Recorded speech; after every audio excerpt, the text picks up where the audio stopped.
Joining us now is a professor of political science at Oakland University, where he also serves as the director of their Center for Civic Engagement. Dave Dulio with us once again on the program. Dave, thanks for being with us.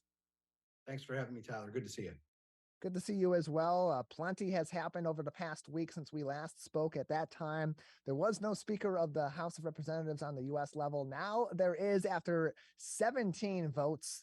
Kevin McCarthy finally named the Speaker of the House, but it's not quite that simple. His power isn't quite what it typically is for a House Speaker, given the number of concessions that he made to the so-called Freedom Caucus, those 20 or so Republicans that were holdouts for those 17 votes. So Dave, as we look at this situation from the outside looking in, and from what we know about what deals were made behind the scenes between McCarthy and the Freedom Caucus and others in the Republican Party, just how much of his power has been sort of diluted by this whole process? Well, I think that's going to play out over the next weeks and months. I think there's some things that are in there that, at least based on the reporting that we've gotten, that would lead us to say that he's weaker. I think Matt Gaetz noted that he's now that McCarthy's going to be the weakest speaker, in a long time, and I think that's Matt Gaetz's interpretation, right? I think from my reading of it, the bulk of it was, these members wanted certain considerations. They wanted things that were going to be voted on. For instance, a term limits for members of Congress bill, balanced budget, and which are things that are not terribly controversial. I think the where McCarthy might be weakened is with the one provision that allows simply one member of the House of Representatives to call for a vote, basically a vote of no confidence in the Speaker, to oust the Speaker, right? If one member stands up and says, I think we should have a new Speaker, then the House is going to vote on McCarthy as Speaker. And I think that's where, behind the scenes, McCarthy may have to maybe watch what he does or watch how he works with with those 20, or maybe even the Freedom Caucus more broadly. But I think that the powers of the Speaker to set the agenda, to control the schedule, to really make the House of Representatives run in a way that he sees fit, I don't see that changing very much. And a lot of that comes down to also committee assignments. That was a big part of the concessions for the Freedom Caucus, was getting certain members onto certain committees. And that's something Sure. that typically is not on the forefront of what we're thinking about when we look at American politics, but it has a huge impact. Just how much of an impact can those committee placements from these concessions truly have on the next however long Kevin McCarthy serves as the House Speaker for the U.S. Sure, I think that's a good point, and the what it turned into, right, was a number of individual members maneuvering for themselves, right, and trying to secure plum committee assignments, and which is really inside baseball for the average American, right? I mean, but if there are Freedom Caucus members on, say, the Rules Committee, an incredibly powerful, incredibly influential, small group of members, that might shake some things up. But that remains to be seen. I think where you could really have a bigger influence is in the committee chairs or subcommittee chairs. But even then, it still comes down to House Republican leadership with McCarthy at the top. Years and years and years ago, there was a time when committee chairs ruled the day in Congress, and that is no longer the case. It has been replaced with an era where a few members of the leadership, like the Speaker or the majority leader in the Senate, are all powerful, right? And we'll see just how much these concessions that McCarthy had to give in on, and that those 20 holdouts were able to extract. We'll see how much impact that really does have on the power of the speaker. We're seeing that the Freedom Caucus not just having an impact in Washington, D.C., but in several states across the union, too, in the state houses where Freedom Caucuses have arisen, including here in the state of Michigan. So just how much of just how far of a reach is this Freedom Caucus having in terms of impacting even state politics, particularly here in Michigan? So I think that to this point, those members they've been there, right? They just haven't organized themselves into a formalized group like a caucus, right? So they're in Michigan. I don't think they're going to have much of an impact simply because they're in the minority, right? Democrats very, very thin in their majority, but still a majority. So if Democrats keep all of their members together, which won't be an easy thing on every vote, then that will keep the Freedom Caucus folks at bay simply by outvoting them. We're joined by Dave Dulio on today's edition of the Megacast. He's a professor of political science at Oakland University, where he also serves as the director for the Center for Civic Engagement. You can find more information on programs and discussions through the Center for Civic Engagement at oakland.edu/CCE. Lastly, some big news in state politics and national politics.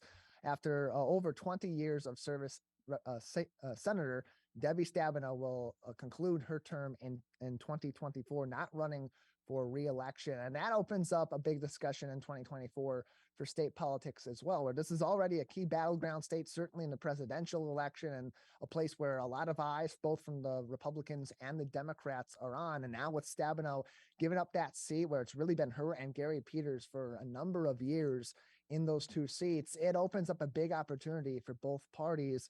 So where is that at right now? How much of an emphasis is on putting the right candidates out for that position in the future, especially for the Republicans who haven't held that seat in quite a long time?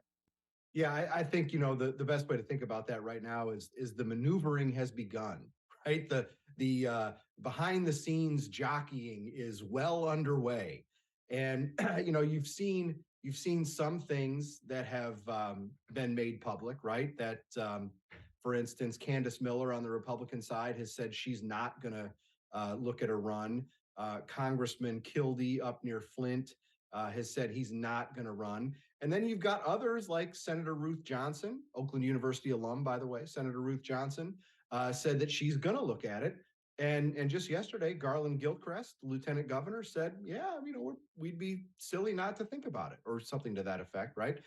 So and I think that Gilchrist and Ruth Johnson really are no-brainers in terms of the kinds of folks that you would think would be considering a run. But the ones that are most interesting, in my view, are the ones that haven't said anything or have said very little, right? And at the top of those lists, I think on the Democratic side is Alyssa Slotkin, congresswoman from the Lansing-based district that's sort of mid-Michigan or in the center of the state and in the lower third of the state. She is she would make a fine Senate candidate. She can raise a bunch of money. She has won in a competitive Republican-leaning district every time she's been up for re-election.